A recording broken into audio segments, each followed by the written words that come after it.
Check, check. I know you can hear me now. Just turn to the microphone. All right, it is November. Today is November 2nd at 2018 at, what does that say, 12:36 p.m. in Chicago. Let me see what the sky is looking like right now.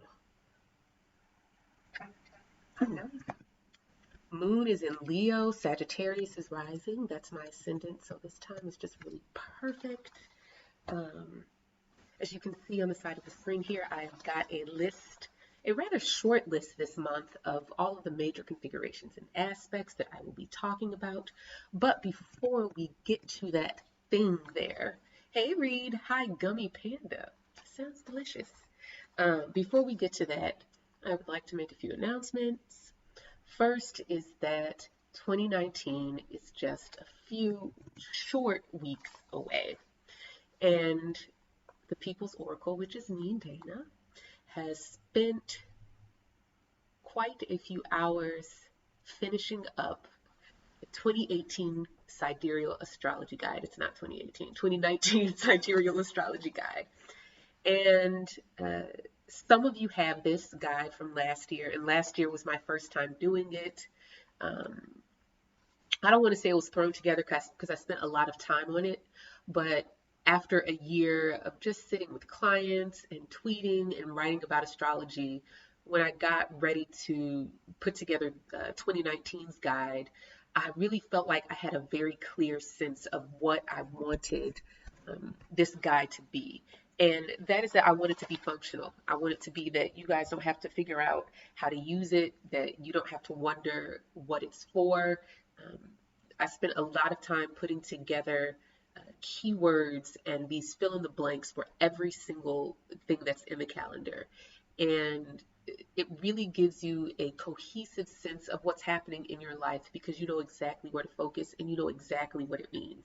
This is really a do-it-yourself astrology guide, and it's really good for people who are new to sidereal, who are not familiar with their sidereal chart, who are not familiar with the People's Oracle sidereal astrology. This guide will really walk you through, holding your hand through the astrology of an entire year and what it means for your life. And as you always know, I pull things together big picture. So it's not just about the sun entering this sign. Yes, all of those things are there, but it's really about how does it tie into past, present, and future? What does it mean for your life? So that this blue, oh, thank you. Uh, how does it tie together past, present, and future for your life? So that you have a cohesive sense of the multiple storylines that are building in your life. And I think that's what astrology is really good at articulating. That's what I talk about in these monthly forecasts. That's what I talk about on Twitter. So now you'll be able to kind of have a personal grasp on what your astrology is for each month. So those will be going on pre-sale, barring any Mercury retrograde shenanigans, the week of Thanksgiving in the United States. So that's the week of like the 18th, 19th, 20th, something like that of November. So I will make that announcement via Instagram, my blog, and Twitter. So if you are not following me in any of those places, you should be following me. I'm not really good at keeping up with email lists, so that's why I just don't have one. One day in life I will have one, but yeah, today's not that day. Is there any other announcements that I want to make? That's really it. As always, I want to encourage you to follow me on Twitter at People's Oracle because everything that I talk about, and I feel like y'all should be able to see more of me, but I don't know if I can really make that happen. Hold on. If I move this back a little bit. There we go. I want to encourage you to follow me on Twitter because that is where I'm most active. And I think Twitter is really the perfect medium for astrology because astrology is minute by minute, right? Every minute something is happening in the sky. Every major event that we experience, there's astrology that correlates to that. And it's not just astrology that's correlating to the world out there, politics, social, cultural things that are happening. What is going on out there lives through you. Your chart is the way that what's going out there happens. And so that's why I love the Sidereal Astrology Guide. That's why I love Twitter as a medium, because it really helps for me to make plain to you how what's going on out there happens in your chart, and how in the charts of individual people that we witness, we can understand what's happening out there, the larger themes, the larger trends. So with that said, I think that is the perfect segue for us to begin talking about November, big picture stuff. So one thing that I've been talking about a lot with my clients is that astrology helps us measure time. It helps us segment time. Just like a calendar will segment time into days and weeks and months, and each month and each day and each week is a part of a season. And this really helps us to understand what's going on and how we should operate, how we should plan, how we can make the best use of our time. Literally, astrology is that. Except for just telling you what is happening or when, astrology is telling you how and why. It's telling you a story. Calendars are really functional and mechanical in the sense that they just give us numbers. But astrology gives us stories, it gives us symbolism. And so this month, November, really, really, I cannot emphasize this as much as I feel it inside me and how much I'm seeing it in the charts of my clients and out in the world, that November is truly a transition month. Now, I want to give you a really good sense of how time has been segmented this year. And just to pause, I am watching the chat box on the live YouTube page. So you can ask questions. I have a really bad habit of getting distracted by that box while I'm talking. So I will come back to the box after I finish kind of a week, I guess, and see if you guys have any questions. And of course, at the end, I'll be open to answering your questions that you have. But I want to give you a sense of the segments of time of 2018. Okay. And we know, or those of us who have kind of a basic understanding of astrology know that the sun is going to spend a month at a time in a sign. We have a new moon and a full moon in that time frame. But there are these larger segments of time that are not quite as easy to measure with astrology unless you have someone to show it to you, and that's my job. You might tend to notice these segments of time in your life without astrology. And then when I promise you this happens every day in my readings. When I highlight the astrology, right? If I just ask a client questions about these certain time periods and they're just going, yep, that's it. Yep, that's it. Because they can see clearly how these time periods and these segments of time connect together. So let's build a 2018 kind of timeline. And you might have to visualize me, but I talk with my hands and I think I'm good with words, so I'll be able to make it work for you. So January was a preview of all of 2018.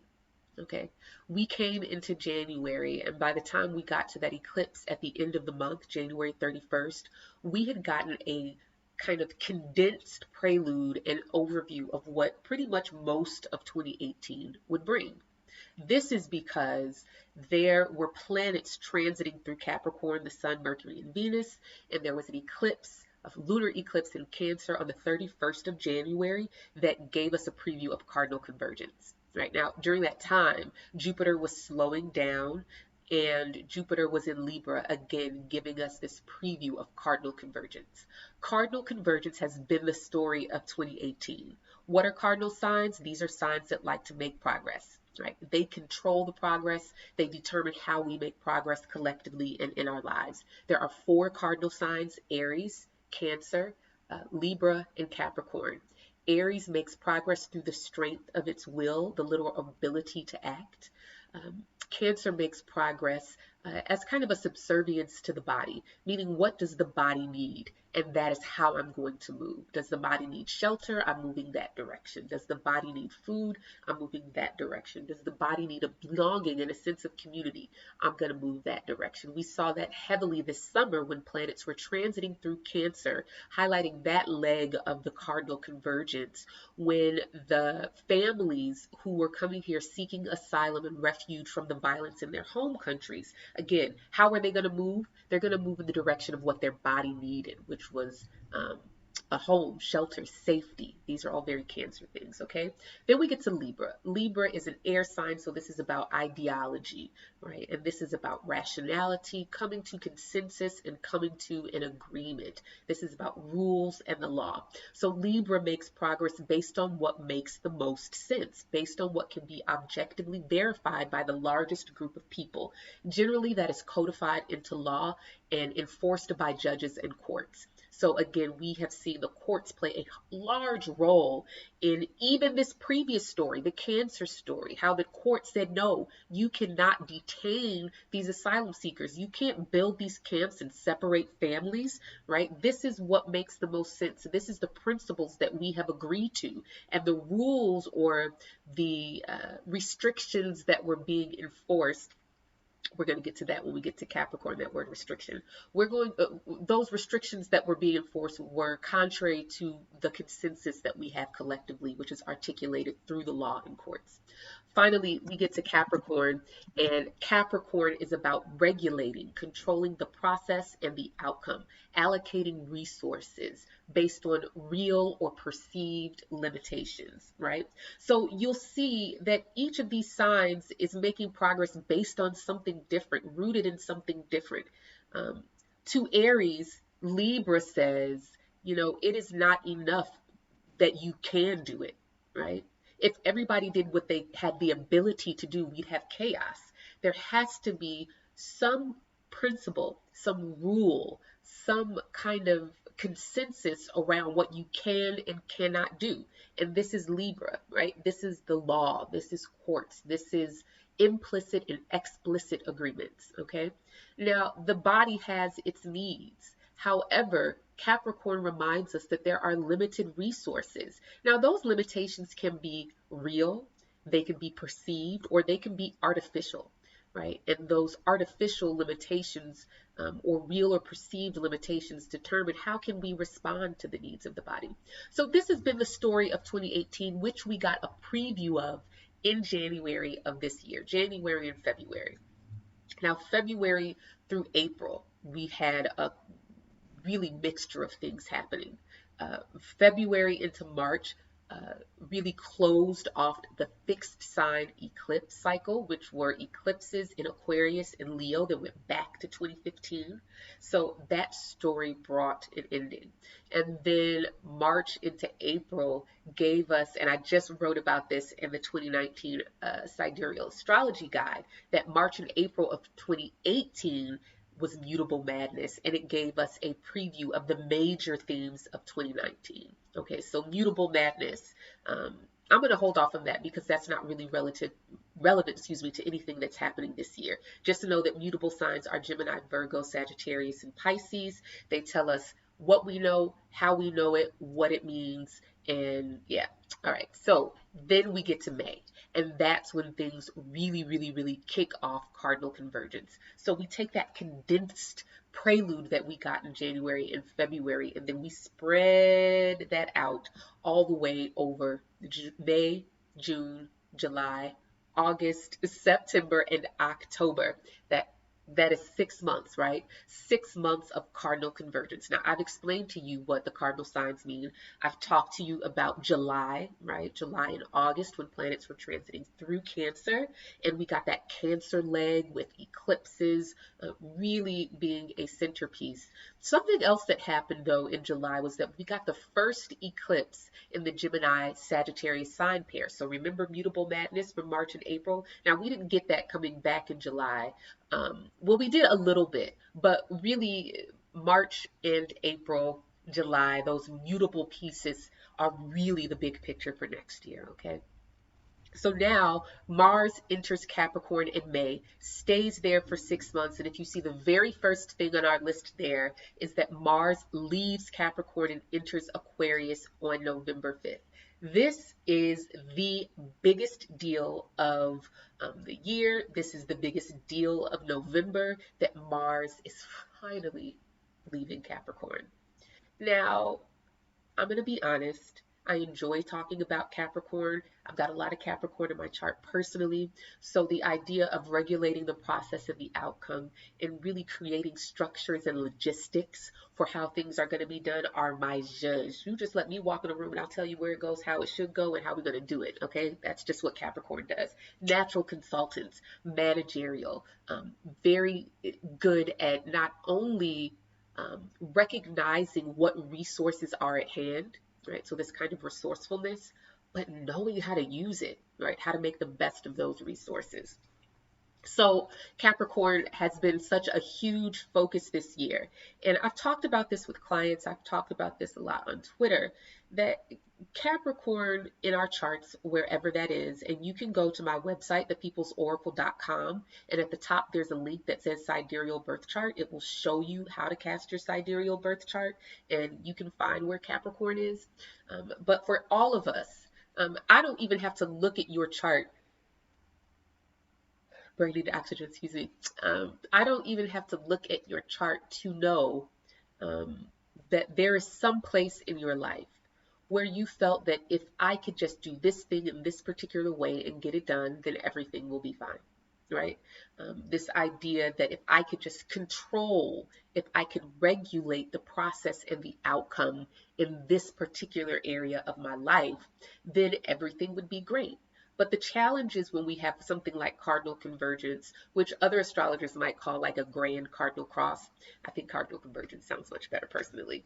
But one thing that happens is that because all 4 cardinal signs are occupied at any given time, or just 2 or 3, there's always this tension and this competition, right? There's competition. And the competition for cardinal convergence has been, what is the best way to make progress? Who are the best people to determine how we make that progress? And what areas of our life are going to move ahead first, right? So we have 4 houses in our chart, each having 1 cardinal sign there, competing for progress, competing for control of our lives. And the Capricorn one has been like, hey, I am the boss. I am going to determine how we're going to do this. I'm going to regulate the process and the outcome.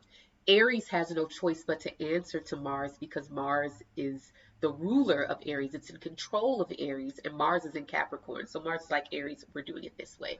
Now, Cancer is a formidable foe for Mars and Capricorn. Okay, and so this is, like I explained before, you have these needs, your body is calling for things as just a basic survival things. You got to eat, have a place to live, right? Your home and your family are both extensions of your person, extensions of your body, and you need those things, whether chosen or blood, to survive. We all have a need to belong in some way, shape, or form. And so Cancer highlights the need of, where do I belong? Where am I going to put down roots? I've seen this in people's lives and in people's charts, right? But then Libra was really the part of cardinal convergence that says, whoa, Mars, hold up. Yeah, you have created these false limitations, right? You have created these false perceived limitations that aren't really there. But over here in the court, over here, the arbitrator, over here with this collective of people who have come to consensus and agreement, that's not going to fly.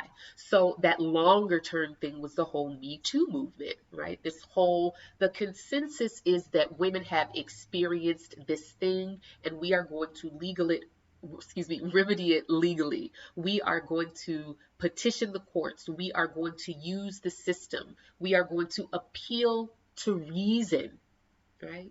We are going to be forthright and we are going to appeal to reason to make this thing, to fix the problem. And so that culminated in September with Dr. Christine Blasey Ford. I mean, you cannot get any more Jupiter in Libra significations. You couldn't fit any more into that whole scenario. I mean, you literally have a justice, the highest court in a land, right? You have a judge, you have a trial, even though it wasn't supposed to be, that's really what it was, right?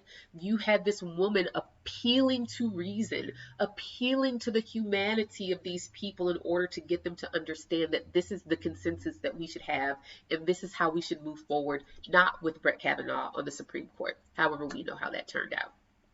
So now here we are. Jupiter has moved on from Libra. However, Venus took its place, and that is another major story of November. Venus taking the place of where Jupiter was in September, picking up where Jupiter left off. So Venus is going to station direct this month, and that is a huge, huge turning point. Libra is really the last cardinal sign standing. And we will see that this month, because once Mars enters Aquarius on November 5th, Mars will be not in a contentious square with Libra, really trying to enforce its will via real or perceived limitations, trying to control the process and the outcome despite what the consensus is, despite what the law says, despite what we've agreed to, right? This has really also been a sticking point for the Venus retrograde that's been ongoing. Venus retrograde, and I'm going to come talk about that later, but Venus retrograde has had us reconsidering the agreements and contracts that underlie our relationships. So this is not about love and romance and how we feel and falling in love and all of that stuff. This is about the contract. This is about the explicit or implicit agreement that undergirds any relationship or partnership, whether you entered it willfully or just by happenstance. So once Mars enters Aquarius, it is no longer in contention with Venus. Now Venus has some support, and I think that is an important way to start the month, as November 5th is the day before the midterm elections. The day before the midterm elections, this planet, which has truly represented the forces that want to control, to usurp and undermine the law, the forces that have not thought well of consensus, the forces that have felt that controlling the process and the outcome, regardless of what we have collectively agreed to, is the most important thing. Mars moves into Aquarius. Now, Aquarius becomes an important sign, not just for 2018, but also for 2019. And I will be talking about that more over the coming weeks as I roll out my predictions for the US for 2019. But I've had to think a lot about Aquarius and what that sign means, because I find that it's one that is the most misunderstood sign of the zodiac. I think for me, Aquarius is the #1 misunderstood sign of the zodiac, not because Aquariuses or people with Sun in Aquarius are misunderstood, but I don't think that there has been a solid or consistent conceptual basis for why we understand Aquarius in a certain way. And so we always have to go back to the planet in control of a sign, a planet that is in charge. Now, when we talk about domicile or rulership by saying that Saturn rules Aquarius, what we're talking about is that in Aquarius, Saturn has complete authority and power.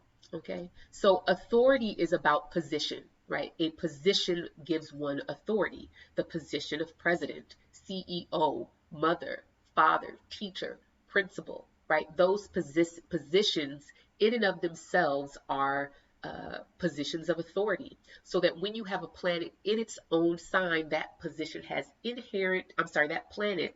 has inherent authority by position. Okay, so Mars, once it enters Aquarius, is still under the command of Saturn, right? This does not change. But the issue at hand here now is that when Mars was in Aquarius, it was right next to the sign where Saturn occupies. You have Sagittarius, where Saturn is, and then you had Mars in Capricorn. And whenever you have two planets in adjacent signs, one of those planets is causing a problem. And the planet causing the problem this time was Saturn. Saturn was causing a problem for Capricorn. Why? Because Sagittarius is the 12th sign from Capricorn. And I've talked about this a lot in previous forecasts because it's just been a running theme this year.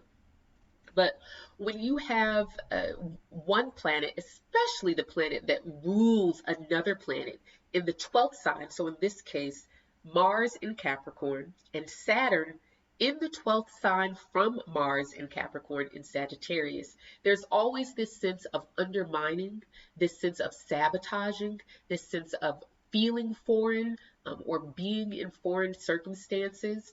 There's this sense that Saturn and what it represents undermines Mars in Capricorn.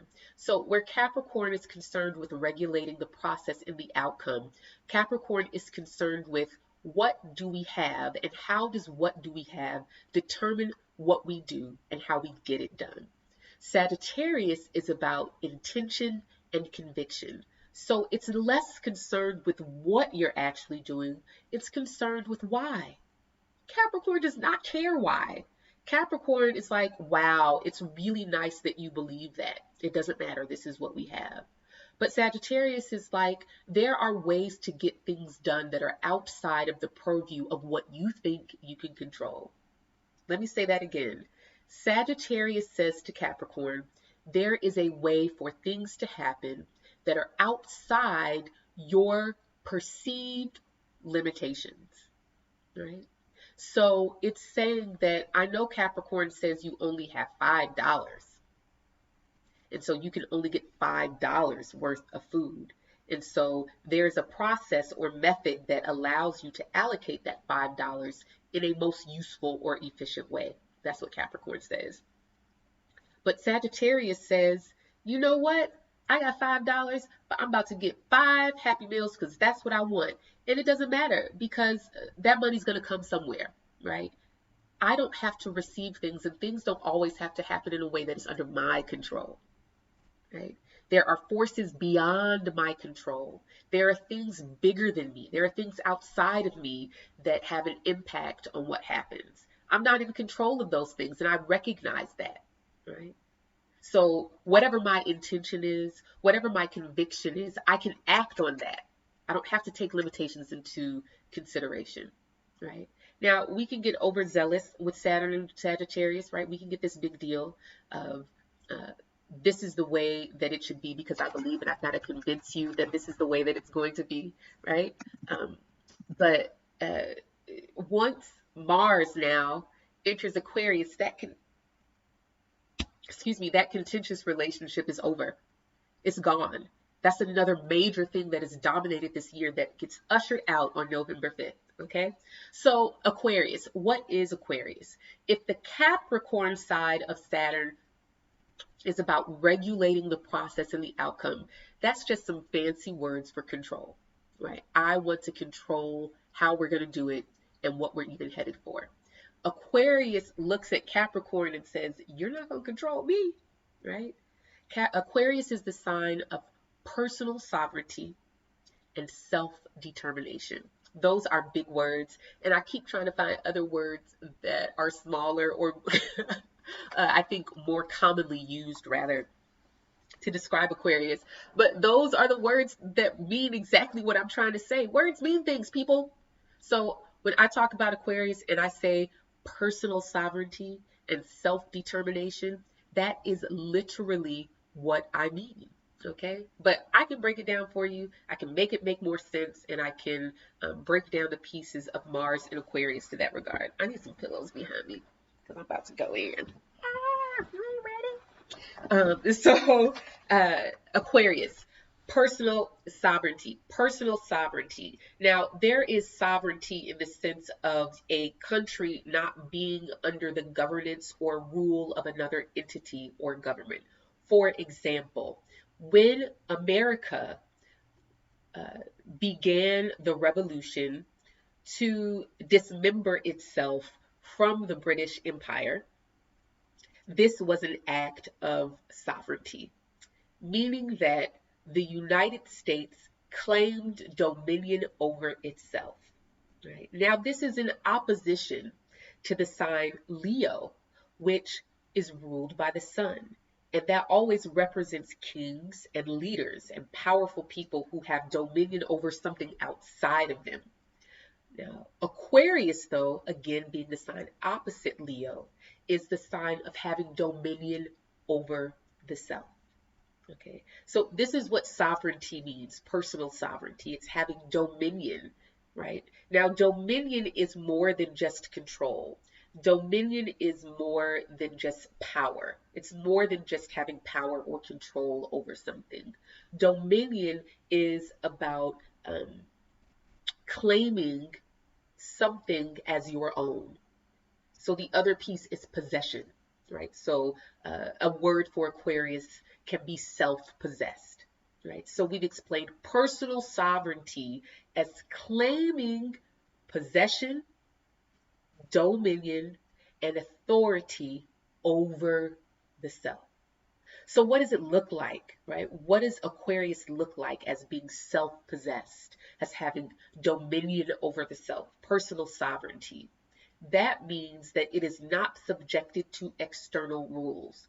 Again, this is important coming after Mars being in Capricorn for 6 months, because Mars in Capricorn has said that I need to control the process and the outcome of this thing out here over here.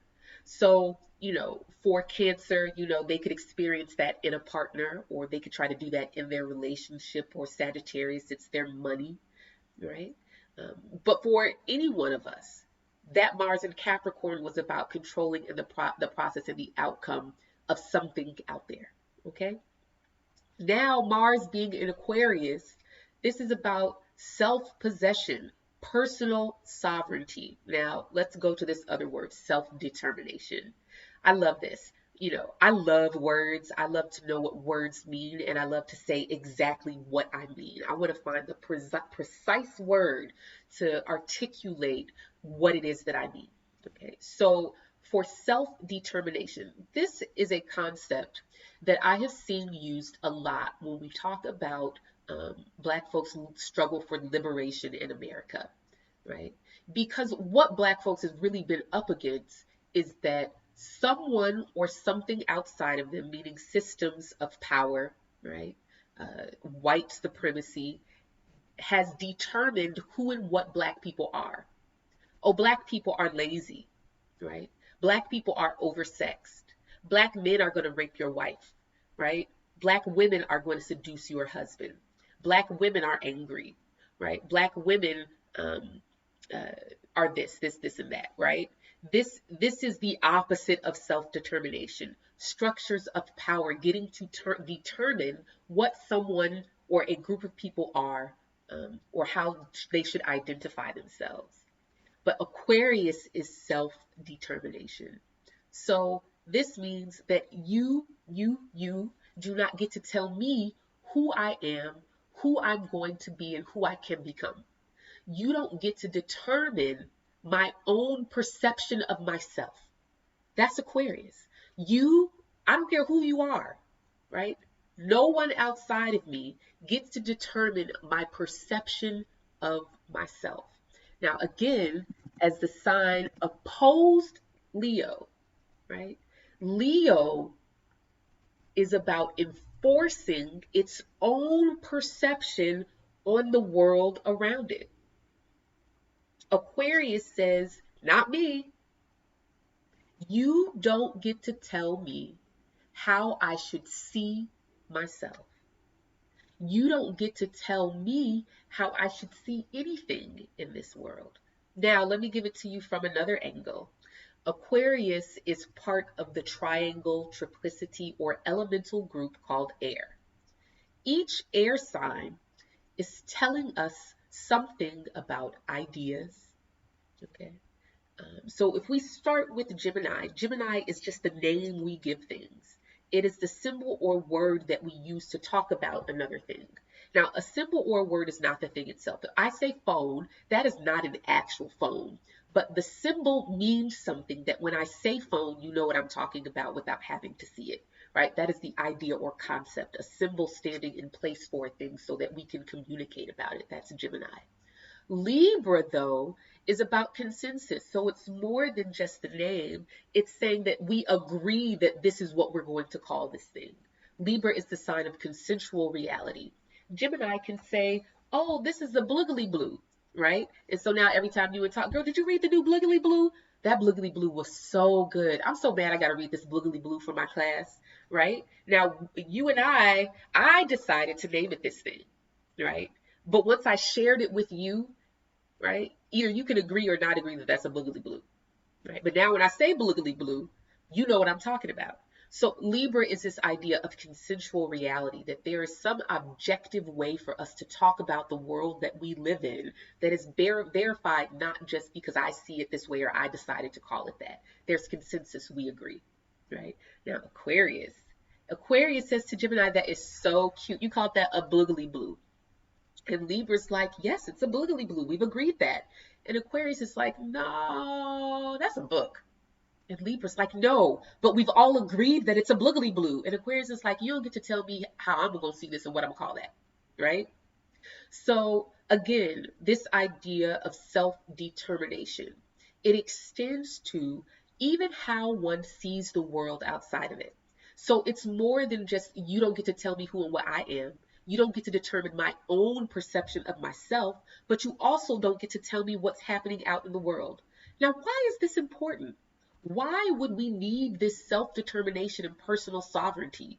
Why would we need to, really need the freedom to see the world the way we want to see it? Why would we need the power and authority and the dominion to see ourselves the way we want to be?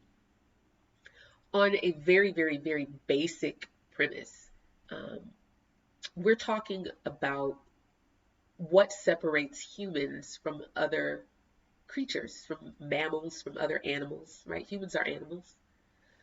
Those three things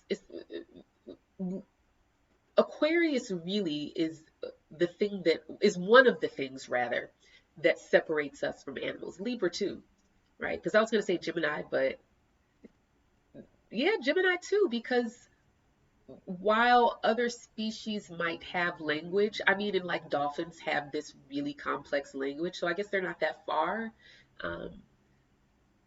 But I guess on the scale of intelligence, in the sense that what makes humans different, it's really these three signs. And these three signs in the zodiac are actually, with the exception of Virgo, are the only kind of symbols that are actual people, right? So Gemini is the twins, Libra is justice, and Aquarius is the water bearer, not water itself, but the one who carries water, right? So Aquarius, in this sense, is what allows us to be something more than part of a tribe. Aquarius allows us to identify ourselves, to name ourselves, to be something more than where we came from, more than who birthed us, more than the country we live in, right? I get to determine for myself who and what I am. That is so huge. But that's Aquarius. So now, I'm so amped to talk about this. Y'all know I love astrology. Aquarius, Mars is going to be here. Now, what is Mars?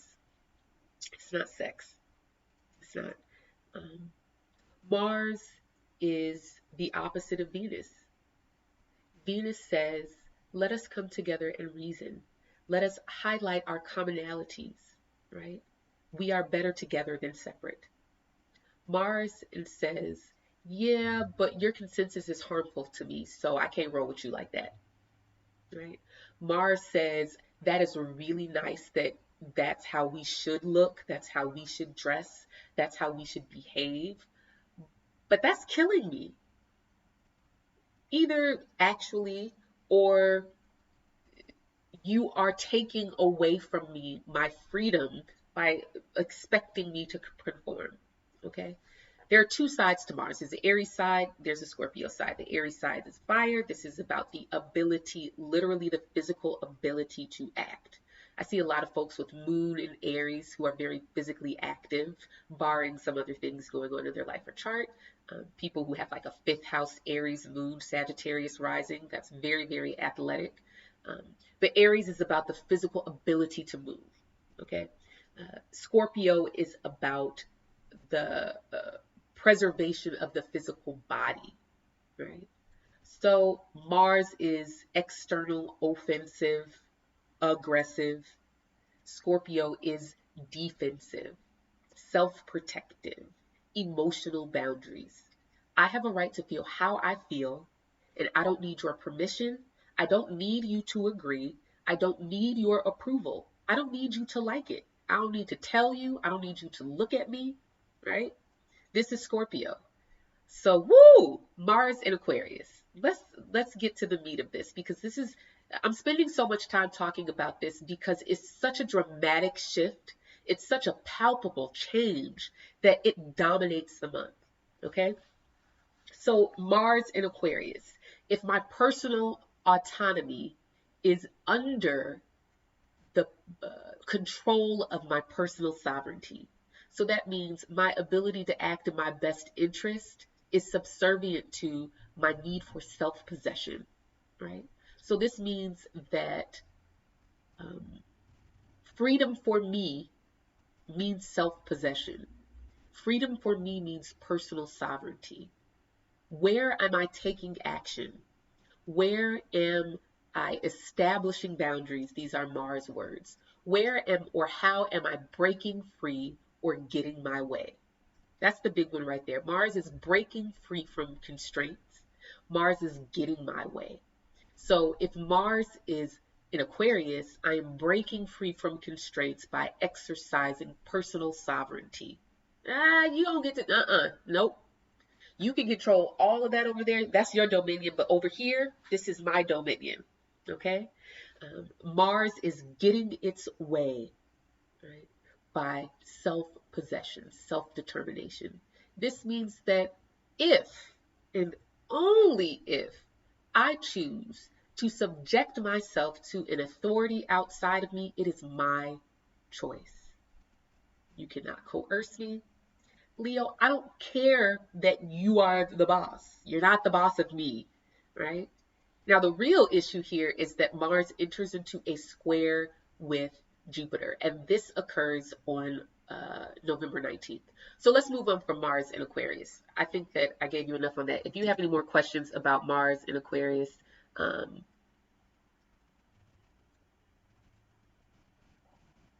um, let's move on. New moon in Libra on November 7th. This is important because this is really the exit point for Libra. This is where we finally begin to end the story. Now, when you finally end the story, there's all kind of narratives that you have to resolve. All kind of characters have to figure out where do they go from here. The conflicts in the story have to reach their climax, and then people have to move on, right? The denouement, where we just move on from the next thing, the decline after the climax, right? And this is what the new moon in Libra brings. Again, this is important. The moon enters Libra on November 6th. Again, that's election day. So sunrise on election day has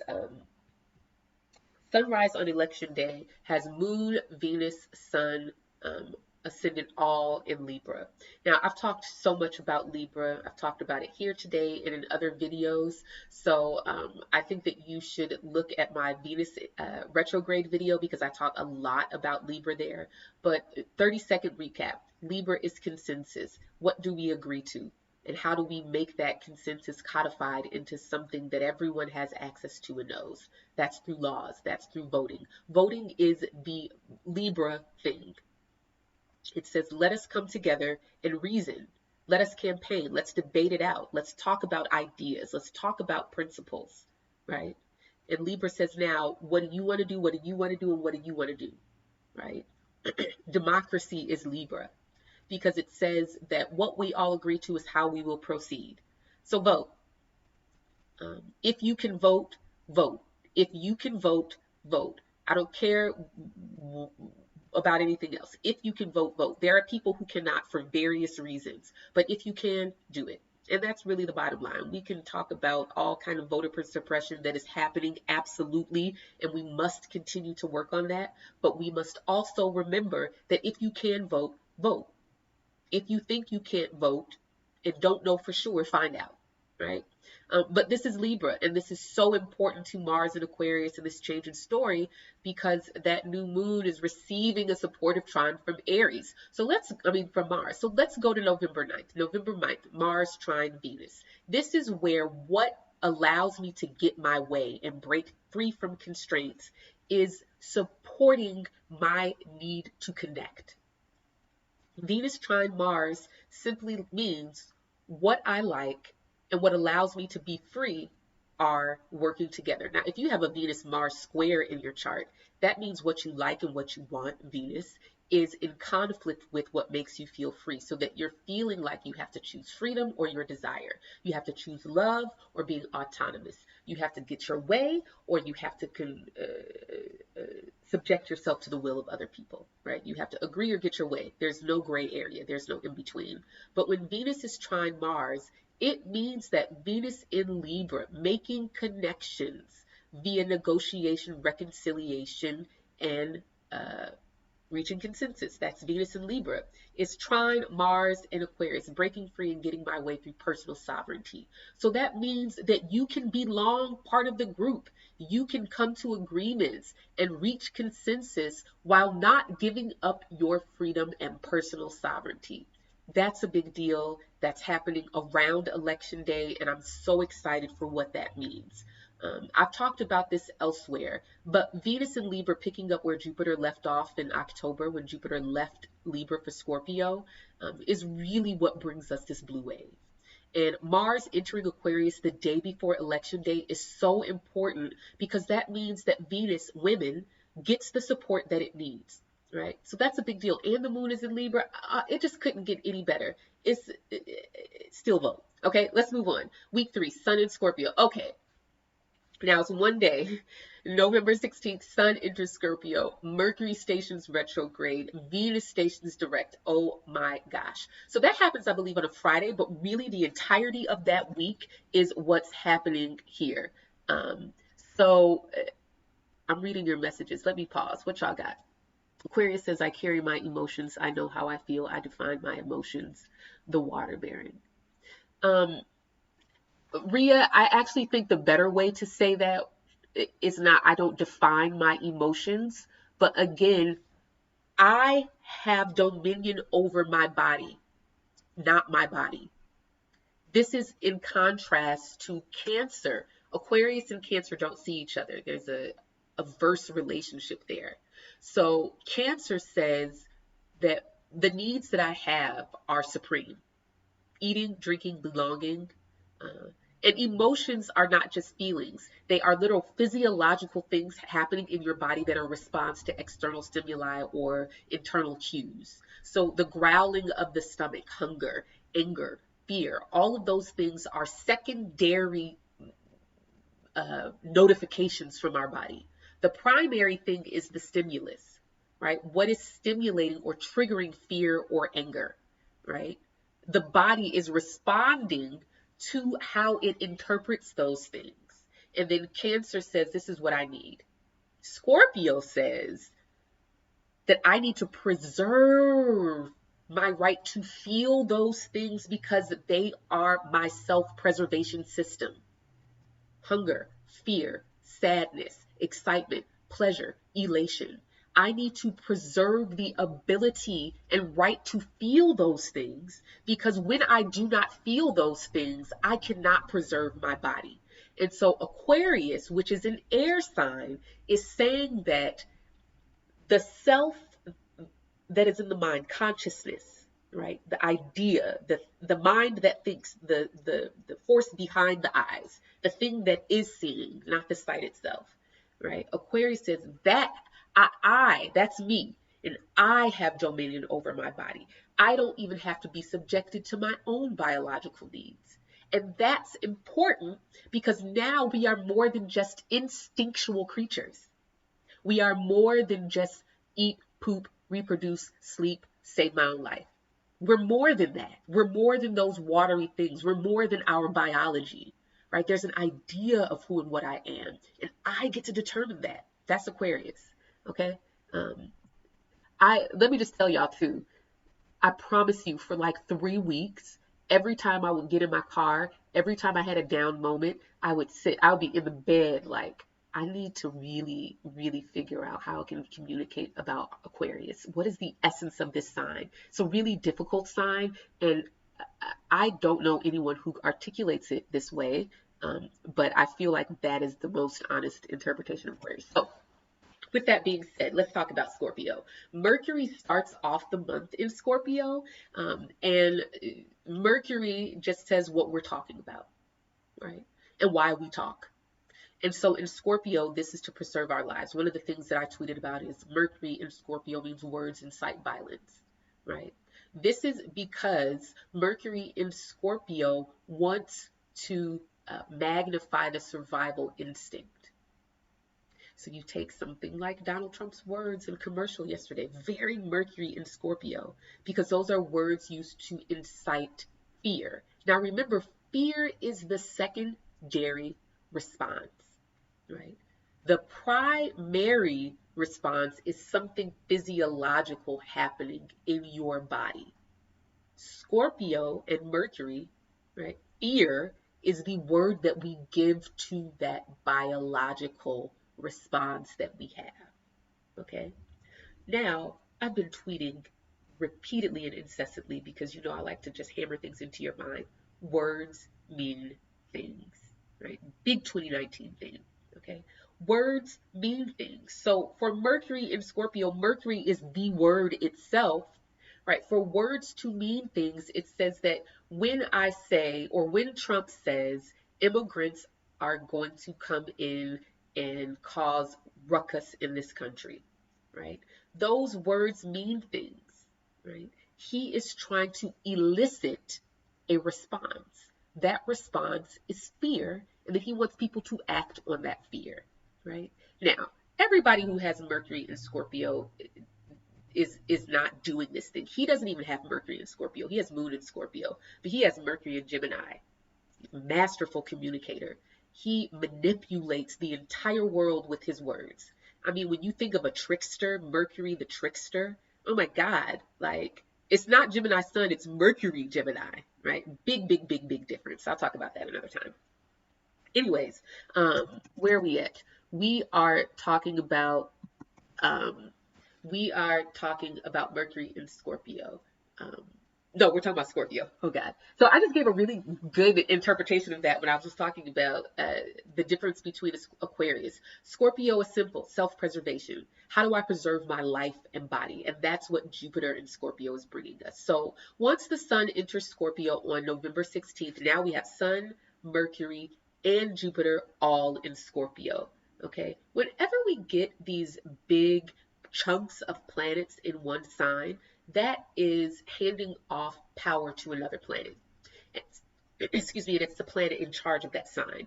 So again, another reason why I've just spent so much time talking about Mars and Aquarius, because from the 16th until the rest of the month, the rest of the month, Mercury, Sun, and Jupiter are in Scorpio. Matter of fact, all of this is in, well, first of all, pause. Mercury stationed, direct that day, and I don't know if I've said this in the video, Mercury spends the rest of the year in Scorpio. So basically, until the last 15 days of the year, Scorpio is popping, okay? So from November 16th to like December 14th or 15th, 3 planets in Scorpio, okay? So let's take this moment to talk about Scorpio. Now, we just talked about Aquarius, we talked about Libra, let's talk about Scorpio, right? We've already decided that it's well, I didn't decide that, that's just what it is. Self-preservation, right? Now, I've been writing these love letters from Jupiter in Scorpio. You can see them on my Instagram page, and you can see them on my Twitter page. I actually just put them all up on my blog, and I'll make an announcement about that post at the end of this video.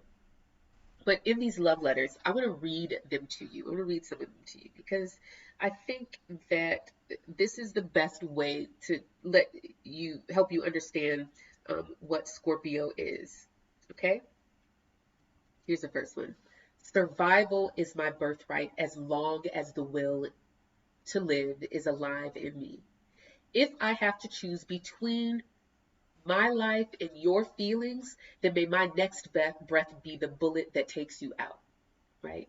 This is such a huge contrast from Libra. Why? Because Libra is like, okay, um, we're better together. Two is better than one. 50 is better than one. We can accomplish this thing if we come together, if we come to agreement. We all live together, so we have to figure out a way to do this, right? So Libra is really trying to figure out, how can I preserve your life and my own, right?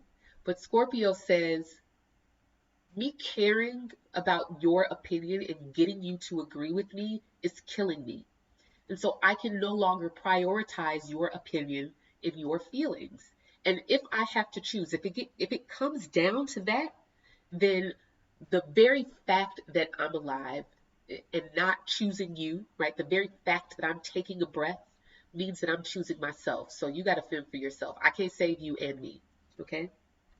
That's that one. The next one. Your body is a liar. Don't trust what it says. That's the voice of death talking you out of saving your own life. The question isn't whether your body speaks truth or lies. The fact that it speaks at all is evidence of its will to live. Carry on, carry on. So this goes back to what I was just talking about with Scorpio, that Scorpio is about preserving life and body. And so part of that, and I call this being a steward of our body. Again, I know people don't talk about Scorpio this way, and I know people talk about Scorpio as the sexual sign. It's not. And if you tweet about it one more time, I don't know what I'm going to do. No, serious though. This is talking about Scorpio's task as steward over the body. Whew. If I cannot access my fear, if I am shamed out of anger, if I am shamed out of fear, if I am judged and ridiculed for my anger, and my anger is righteous, then I am trying to be talked out of saving my own life. That's what that means. If you cannot feel the very feeling that is meant to alert you to danger, if you cannot feel the very feeling that is meant to let you know that somebody is coming for you and you need to act accordingly, then that means that whoever wants you to do that doesn't want you to live, right? This is so extreme, but it's true.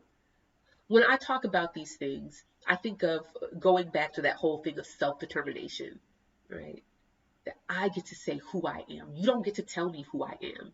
You don't get to say that all Black people are this, or women are all this, or Mexicans are all this, or Hondurans or Salvadorans are all this. You don't get to determine that. Who are you? We get to determine for ourselves who and what we are, right? This is Aquarius, right? That's self-determination. But at the same time, Scorpio takes it the next step. And this is important because Jupiter now is under the command of that Mars in Aquarius. The Sun, Mercury, is now under the command of that Mars in Aquarius. And so the drive for self-determination and personal sovereignty is higher, right? Now, this sounds a little bit chaotic to me, right? It's a little bit much, right? This idea that I'm choosing my own life. But at the same time, movements over the past few years that have centered around Libra transits, those that emerged during Saturn and Libra's transit, which was 2012 to 2014, right? That was all of those state-sanctioned policed killings of Black men and women, right? And we had all of these movements grow out of that. Let Us Breathe, Black Lives Matter, right? All of these movements appealing to reason and humanity and other people. Let us breathe. Now, it's noble and radical at the time, but if we examine the language of that, it is asking for permission to breathe. So of course they ridiculed us, right? Of course they did. That doesn't mean that we should not appeal to humanity and reason, because there is a time for that. But that time is over, my friends, right? Entering Scorpio, in all of these Scorpio transits, the Jupiter in Scorpio transit really being inaugurated by its multiple conjunctions with Mercury, and the Sun entering Scorpio is saying, I don't need your permission to save my own life, right? This also gives people the opportunity and the timing to separate themselves and say, I don't agree with that anymore, right? Okay, I got one more for you. Can you recognize the cries of your body? Which cries threaten your very life for you to release them out of your mouth? Hold on.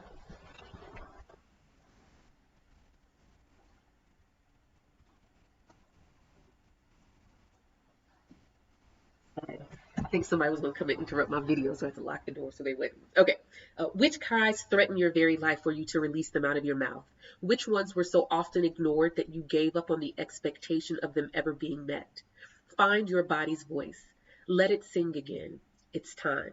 Love, Jupiter and Scorpio. So that's my last thing I want to say about Scorpio.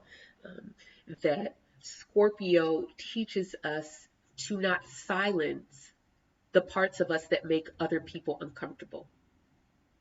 Jupiter reminds us that survival is a messy thing, right? And lots of these, for me, really apply to many people who, by very notion of being who they are, um, they don't fit. They don't fit the consensus. They don't fit the status quo. They don't fit the prescribed role that's been assigned to them.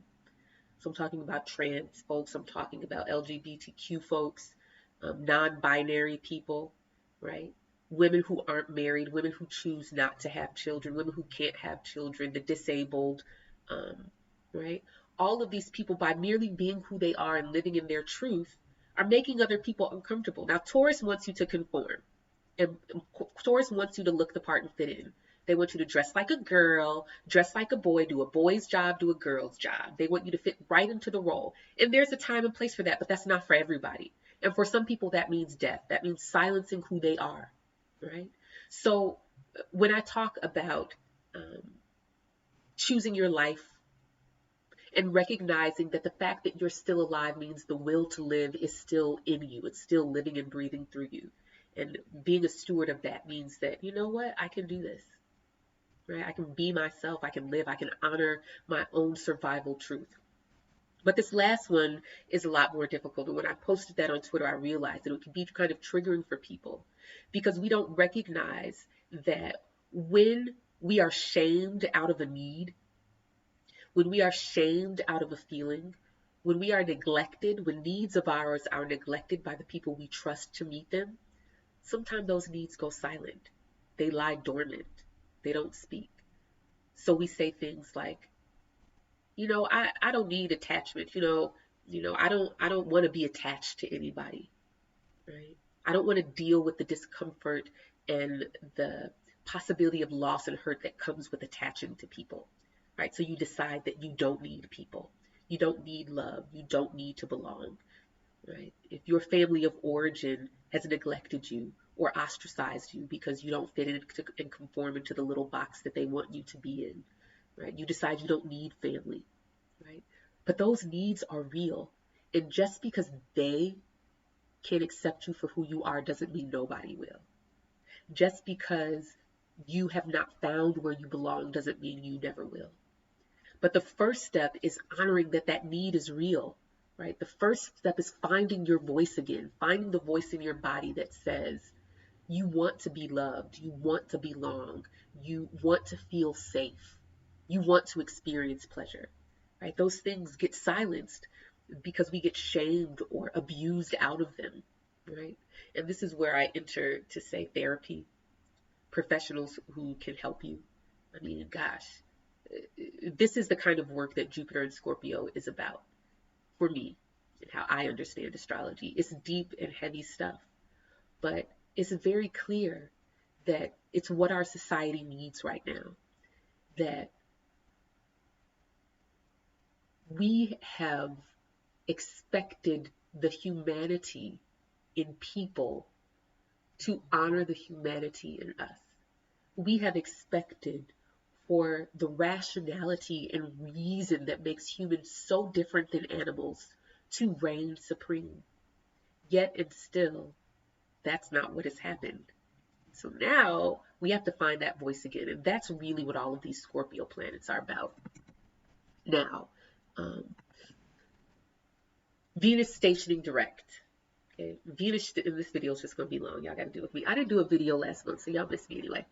Anyways, Venus is stationary direct on the 16th. So again, I'm going to direct you to the video on Venus and the Venus retrograde of 2018 because I don't want to waste any more time on that. I want to talk about November 19th, the 4th week, which is Mars square Jupiter. And I'm just going to check here. I don't have any more questions. Yeah, I am reading this thing. So if you have questions, somebody said excellent interpretation, although some people might be disappointed. It's not the humanitarian that they want. It's not. Um, I don't know where that came from. This idea that Aquarius is a humanitarian. I really have no idea. I thought I saw a hawk, but it's not. It's just a crow. Anyways, I don't know where that idea came from. For me, Libra is humanitarian because Libra is really concerned with consensus. I would say Pisces has the capacity to be humanitarian, but not Aquarius. I don't know that any sign really has a monopoly on that.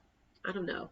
But anyways, you can want a sign to be something because you have it, but that just is like, I don't know, that's not astrology to say about that. Thank you, Shaw Tibre. I hope people do watch it. Y'all should share it when it's finished, or you can send the link. So let us move to Mars square Jupiter. Did I write this down in here? Yes, I did. This video is so heavy, y'all. I'm sorry. I might have to take a break for December and write it down and then come back in January after all of the intensity of this video.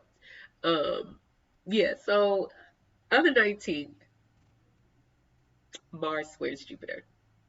And again, for those of you who follow me on Twitter, you know that I've talked about how Jupiter is revisiting where Saturn was from 2014 until 2017. So Jupiter is revisiting this. It's kind of, again, this condensation, a condensing of that transit from October 11th, 2018. Then there's a little break between March and April 2019, and then April to November 2019. Those are all the Jupiter and Scorpio transits. So check this, y'all. Mars square Jupiter. This is at 8 degrees Aquarius, Mars, 8 degrees Scorpio. And I wanted to go back. I wanted to know where Mars squared Saturn from Aquarius. Okay, so January 15th, 2015, Mars at 8 degrees Aquarius squared Saturn at 8 degrees Scorpio. And then there was one more square between the two because Mars won't get to square Jupiter twice. Jupiter just moves too fast. Mars in Aquarius, January 18, 2017, squared Saturn in Scorpio at 28 degrees. Okay, so you could just use those as time frames, what was going on in your life. Yeah, but let's talk about this square. This is not the most difficult square in the sense that they're let me just not make a judgment. How about that? Let me just tell you what it is. We've talked about what Mars is. Jupiter, I don't know if I've articulated that clearly what it is, but Jupiter represents yearly trends, right? Jupiter spends about a year in one sign, and as Jupiter changes signs, so does our trend. So Jupiter in Libra from September 10th, 2017 until October 11th, 2018 was Me Too, Justice for and by Women, Time's Up. Literally, if you look at the Time's Up hashtag emoji, it was the scales of Libra. I can't make this stuff up. I didn't tell him to do that, but it just is what it is. Jupiter articulates cultural global trends for 1 year. So Jupiter left Libra October 11th. The whole Dr. Christine Blasey Ford thing reached its culmination, and just like that, we stopped talking about Me Too. Just like that. I don't know what happened, except for to say that Jupiter left Libra and now it's in Scorpio. I've made a list of keywords of Jupiter and Scorpio, and a lot of them are violent because Mars is a malefic. And so Mars is about, I get to choose my life over yours. And that's not pretty, right? I mean, it's just not. It's just the way that it is. So I really resent people who try to make Scorpio about this emotional intensity and sexual fire. Like, give me a break. It's really overlooking real trauma and difficulty that people have experienced and are experienced. I did a video on Periscope last week or the week before, and I was tweeting a lot about Moon and Scorpio and the difficulties of that placement. And again, this is not for everyone, but I don't have one client with Moon and Scorpio who did not experience a major separation from their mother or motherland. I just don't have it. I don't have a client with Moon and Scorpio who has not experienced emotional neglect or abuse from their family of origin. I do not have a client with Venus in Scorpio who has not experienced, again, emotional neglect, abuse, or difficulty from women in their life who really have this survival fight with relationships. I just don't have a client that way. And I got a few hundred of them, just clients and those with Scorpio placements, and just the trauma that that reflects. And this is not to scare people or say I'm right. This is really to say that our astrology articulates the truth of what you've lived. It's not trying to tell you that you're this person. It's articulating the truth of what you lived and how wonderful, how marvelous, how amazing it is that something can articulate the subjective truth of what you've lived, no matter how ugly, no matter how difficult, no matter how nasty, no matter how hard. Something can articulate that truth, right? I think that is the magic of astrology. So for these Scorpio, Jupiter and Mars and Aquarius, there is something called reception here. And reception means there are two planets in signs that can see each other. So that means sextile, square, trine, and opposition. Those aspects only, okay? These two planets can see each other. One of the planets is in the sign ruled by the other. In this case, Jupiter is in Scorpio, which is the domain of Mars. So that means that Jupiter is received by Mars. Mars receives Jupiter. It is basically saying that I am in the bathroom. I am not a plumber, but I am on the phone with the plumber. And so the plumber can offer assistance. The plumber might not want to offer me assistance because the plumber would prefer that I pay him to come fix my bathroom. But because of the square, this is the tension that it is. He has to help me, right? So this is a square between Mars and Jupiter. Squares mean working at cross purposes. Scorpio wants to preserve its own life and body, and Aquarius wants to maintain its personal sovereignty and self-determination. So remember, we're talking about self-possession, self-authority, right? I get to say who and what I am. I get to determine how I see myself. I just keep harping on that because that is so radical. I mean, saying that I get to determine how I see myself means that I don't have to live up to the stereotypes that you say about me, right? That I don't have to experience my womanhood. I don't have to experience my blackness through the way that you determine it. I mean, that is the most anti-patriarchy thing. I mean, dang, right? Now, again, this is not let us all come together and tear down the patriarchy, right? It is a personal thing. It is self-determination. I don't have to agree with you. If we do, that's nice, but I don't have to. Okay, so what is a Mars-Jupiter square? Let's talk about the planets involved. Mars is our autonomy, our right to feel what we feel, the ability and right, the entitlement to act in our own best interests, to do what we want to do, right? That's Mars. And Jupiter represents where we are having new experiences and where we are having new interpretations.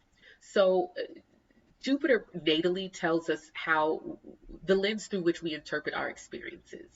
For example, if you have Jupiter in Scorpio in your natal chart, that means your personal autonomy and freedom and survival instinct is more important than making sense of your life. And so you only make sense of your life in ways that guarantee your survival, that make your body supreme.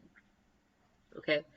If you have Jupiter in Pisces, Pisces wants to expand and experience meaning beyond the personal, right? Beyond the emotions of an individual person and beyond what is tangible or measurable. So if you have Jupiter in Pisces, you interpret the world through this lens of this means more than what I can see. There's more implied here than what it looks like, than what it measures, than what I call it, right? There's something more here. I interpret things through this lens. I mean, this is the humanitarian placement, if anything, right? Remember I said that Pisces is more likely to be humanitarian? Jupiter in Pisces is humanitarian. It's saying that there is a reality beyond my personal physical experience of the world.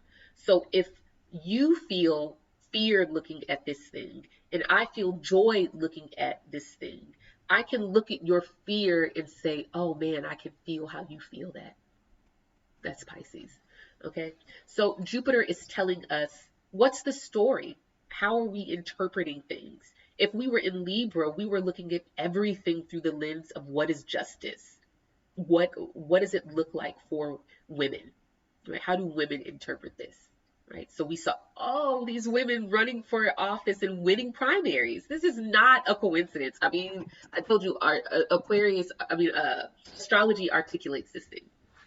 Okay, so Jupiter is what is the story we're telling? How do I interpret the world around me? What does it mean? Okay, um, and Jupiter. If I get one more text from these people telling me to vote, where they get my number from? I don't know. Anyways, um, Jupiter is somebody's in my house. I don't know. Jupiter in Scorpio is interpreting things through the lens of self-preservation. It is telling the story of how can I survive? What is a threat?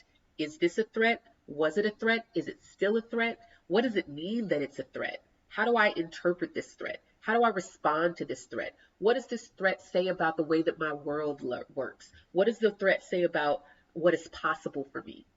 Right? So I am functioning and interpreting things through the lens of whether something is a threat or not. Now, Mars receives Jupiter.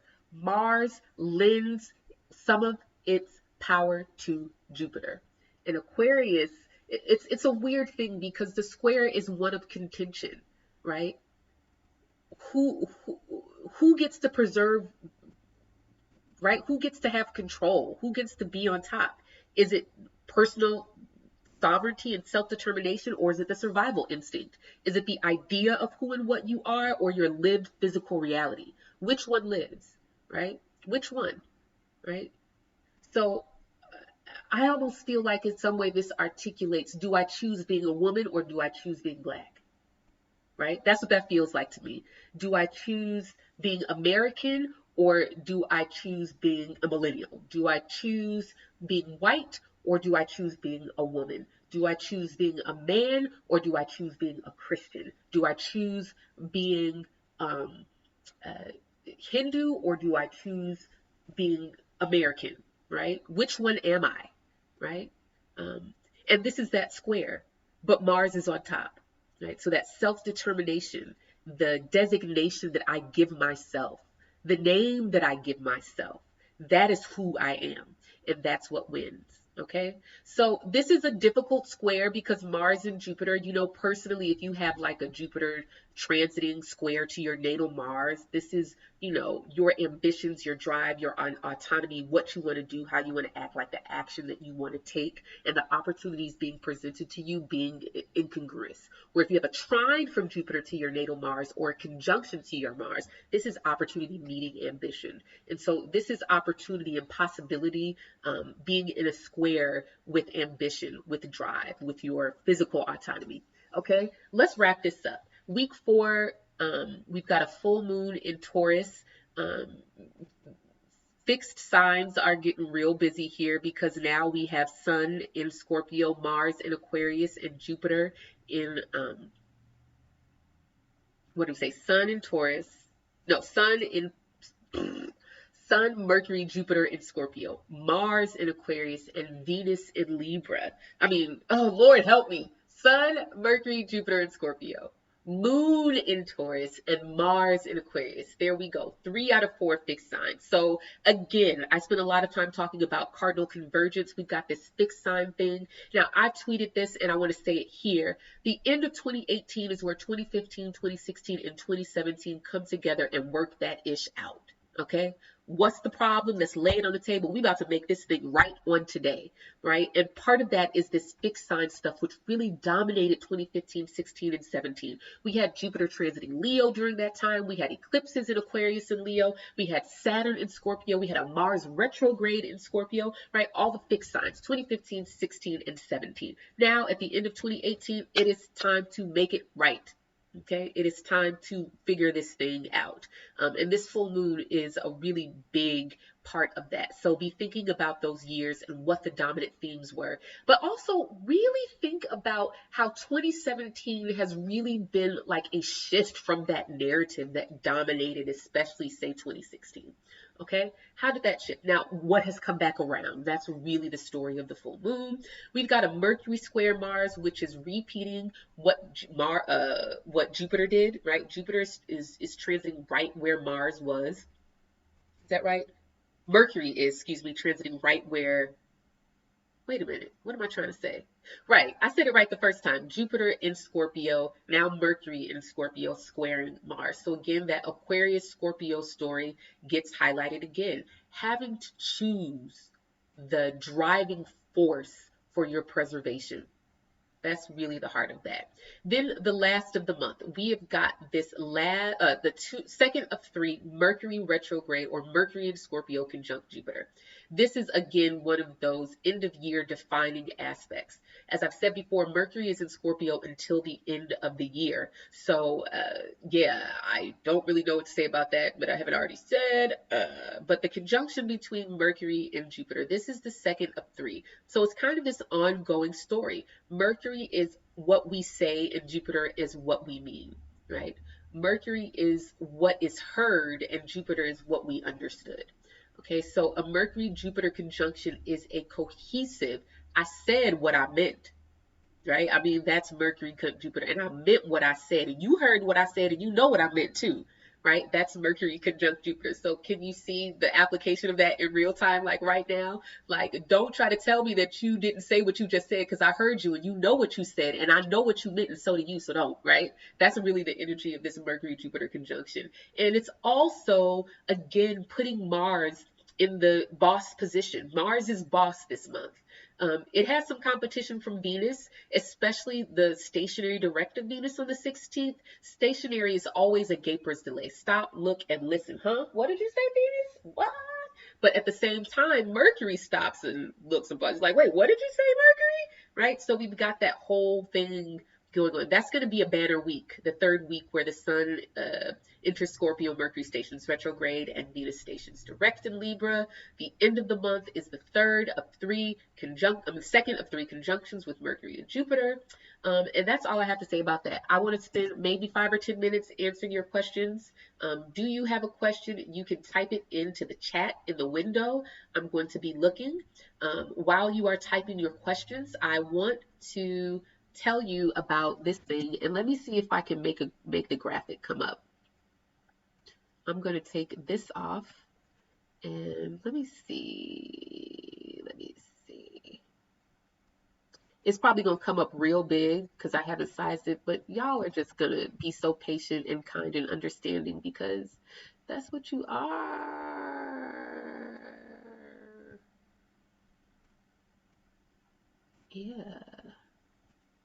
Yeah, let me cover up my face real quick so y'all can see this. You see this? So for those of you who are in Chicago, every second Sunday I offer in-person readings at this fantastic oasis on the south side called Haji Healing Salon. And at Haji Healing Salon, You can participate in yoga classes with all brown bodies. You know, some of our white brothers and sisters show up too, but this is on the South Side in the middle of the Black community for that community and the surrounding areas. So you can come and get yoga. You can get a 1 hour acupuncture treatment for $25. This is meant to make healing modalities that people would not normally have access to available in their community. Okay, so this is a grand opening of this place, right? We've got acupuncture, yoga, sound healing, Thai massage, chair massage, acupressure, uh, cowrie shell divination, tarot divination, and I'll be there offering sidereal astrology readings for $1 a minute. I'll likely have my cards as well on November 11th.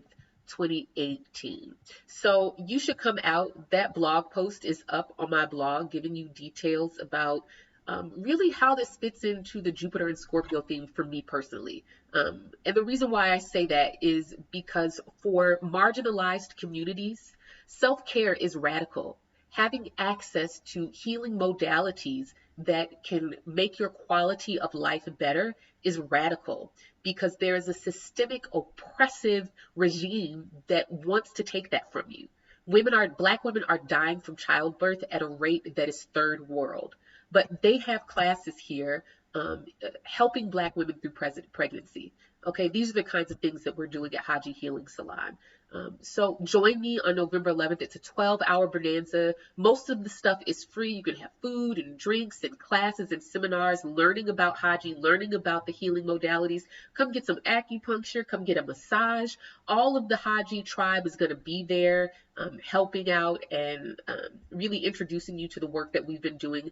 Aya Nicole Cook is the Black woman genius behind this, and I'm just so proud to be associated with her. I'm so proud to be a part of this community, and I can't wait for all of you who are in Chicago to come and see what we've been doing. Talking about being stewards of our body, I mean, this is the kind of way that I'm personally working to try to help make this available to people. I know that my readings can be expensive for some people, but I offer readings at a hugely discounted rate every second Sunday, and other practitioners are offering their services by the same means, you know, a lower price than you would normally be able to get their services for because it's a community collective thing. Haji Healing Salon is a LC3 company, and it's a profiting company, but it is about the social impact. And they are having a huge social impact. And you see that it's from 9 a.m. to 9 p.m. on November 11th, 2018 in Chicago. I will be there most of the day, but I will be offering $1 per reading, $1 per minute readings beginning at 4 p.m. You need to do pop-up astrology sites.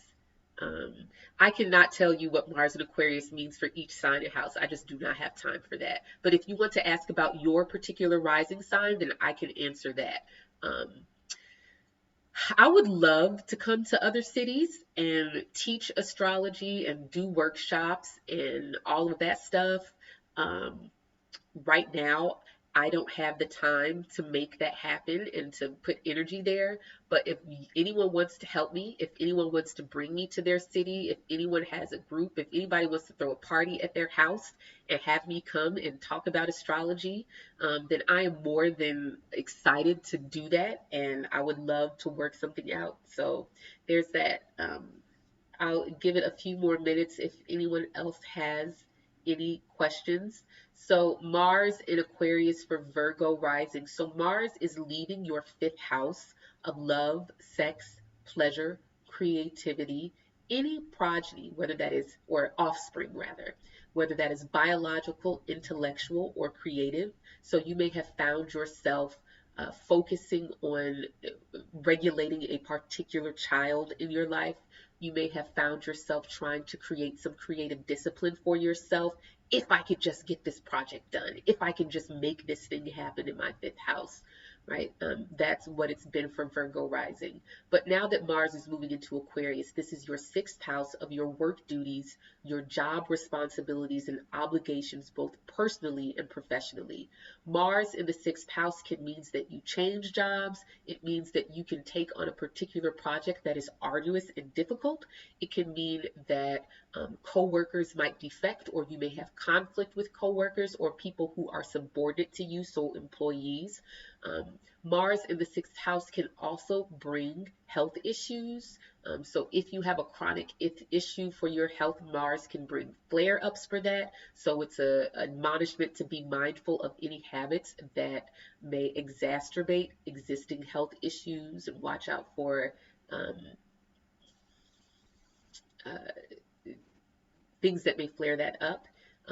For Aquarius, Aquarius is averse to Virgo. Virgo is about the evidence. Can I count it? Can I measure it? How much do I have? What are the steps needed to solve this problem based on the tools at hand?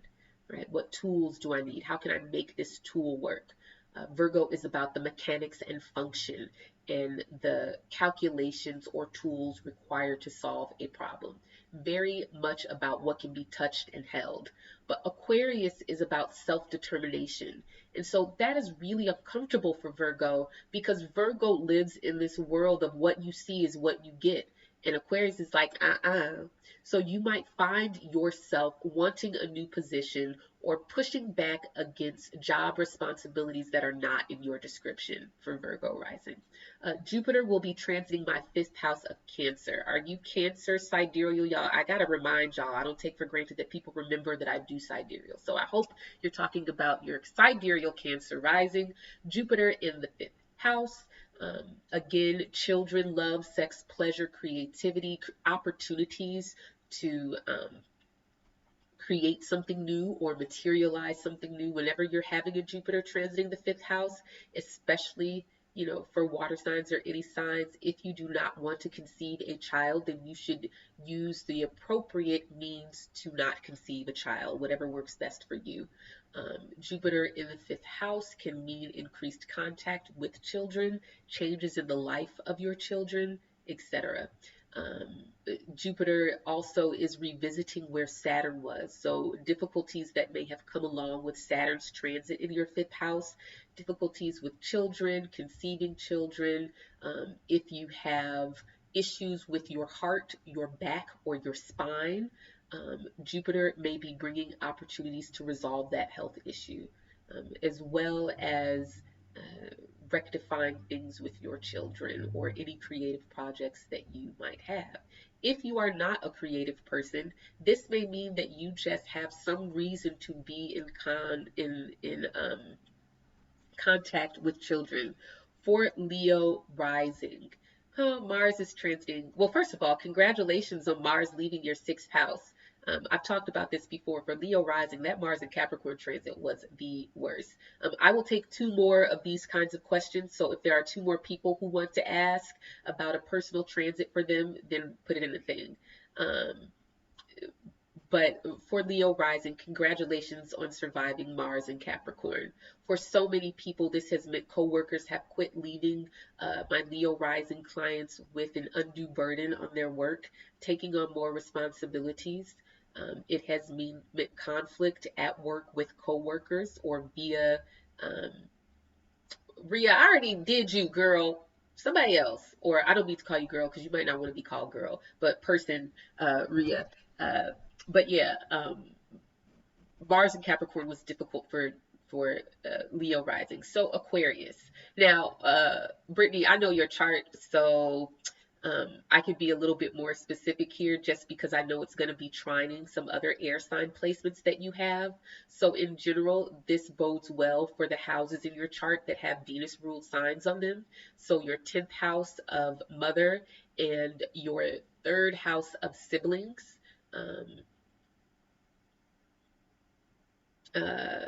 So for Leo rising, having Aquarius in the 7th house, this can mean conflict. I'm not gonna lie. I know it's gonna be squaring some other placements in your chart. This can be in conflict with a partner, but it can also be your partner coming to an awareness of how they want to live out a specific role in their life. This whole idea of self-determination. Again, Leo, you don't get to tell your partner how they should see themselves and who they are. Your partner gets to determine for themselves who and what they are. They get to have some self-possession. They get to take possession over a particular role that they're playing. I know you know the role that I'm talking about. I'm gonna put all your business out there. Okay. Marianne and Padua. Aquarius rising, Mars is in your first house again. Congratulations for Mars, for surviving Mars transiting your 12th house. A very difficult transit. Um, Mars transiting the first house. For anyone can bring some spiciness, just feeling energized, feeling like you've got some extra oomph. Depending on whether you were born before sunrise or after sunset can really make a huge difference, as well as if you have any supportive air placements in your chart. But if you were born during the day, this can be a difficult transit just because it makes you more aggressive and prone to picking fights with people. It can also mean that people feel threatened by your autonomy and sense of personal power during the length of this transit. Mars in Aquarius transiting the first house. So all of these things I've talked about being self-possessed, self-determination, personal sovereignty, dominion, all of those things are natural part of who you are in your life. Right? You are this self-determined person. You don't like to be told who you are, and you want to maintain the freedom and authority to determine who you are. And Mars comes in and supercharges. Whenever Mars transits planet, it often gives them a boost of energy, and that can overcharge it, or it can be just the fuel that a person needs. So if you've been unable to make moves because you've been isolated, or you have been in a place where you've been socially disconnected, if you've been in emotional exile, as it were, with that Mars and Capricorn transit, this is your coming out party. So it's time to get back into the world, Marianne. With that, I am going to bid you farewell. This is probably the longest forecast video that I've done, but there are many jewels in this video. And I look forward to seeing you on Twitter. If you are in Chicago, I look forward to seeing you on November 11th. Oh, I have one more kind of surprise announcement. Two. Well, first, just remember the 2019 Sidereal Astrology Guide is going on pre-sale the week of Thanksgiving, so get your coins together. I will be giving a pre-sale discount, so you want to get yours first. Once the pre-sale is over, the price will go up. So I got to do what I got to do, folks. Also, my other surprise is many of you don't know that my first career in life is as a singer, pianist, a songwriter, flute, flautist, writing music, performing. Jazz is my thing. I've also written original music for musicals and music directed musicals here in Chicago and done some teaching of voice and piano, etc. That is really how I spent my life up until really I started this. Just kind of a change in season in my life. However, Venus retrograde in my 11th house has brought back some old friends and music friends, and they have invited me to participate in the reading of a play on November 18th, again here in Chicago. A friend of mine, Maggie Brown, her father is Oscar, or was Oscar Brown Jr., who is definitely a Chicago celebrity, but a really influential person in his own right. He is responsible for writing lyrics to songs like Dat Dare and Afro Blue, if you are into the jazz idiom. He is responsible for lyrics to many instrumental jazz songs. He's a playwright and poet, and we are going to be doing a reading of one of his musicals called In the Beginning, and I'm going to be playing Eve. We just had our first rehearsal yesterday, and I haven't really sang out like that in so long, but luckily it's like riding a bike and it came right back. So I'm going to be doing a thing, and you can come hear me sing. That is November 18th. I'll try to share it on Twitter and stuff soon. But yeah, if you're in Chicago, Come check me out. You guys have been awesome. Thank you for your attention and your time and your lovely questions. And I will see you next month on Twitter and on Instagram at People's Oracle. You guys enjoy your weekend.